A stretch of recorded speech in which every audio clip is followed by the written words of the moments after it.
Bismillahirrahmanirrahim. Assalamu alaikum everyone. Today we learn about this that is display on the screen. I know you read it amino acid. From the beginning everyone pronounce it amino acid.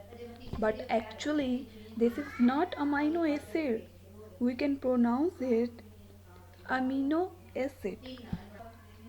If we see its pronunciation, then we will come to know that it can be pronounced as amino acid.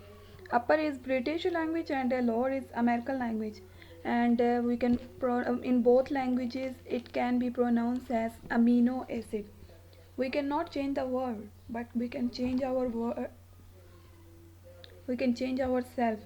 So change yourself and pronounce it amino acid. Thanks for watching this video.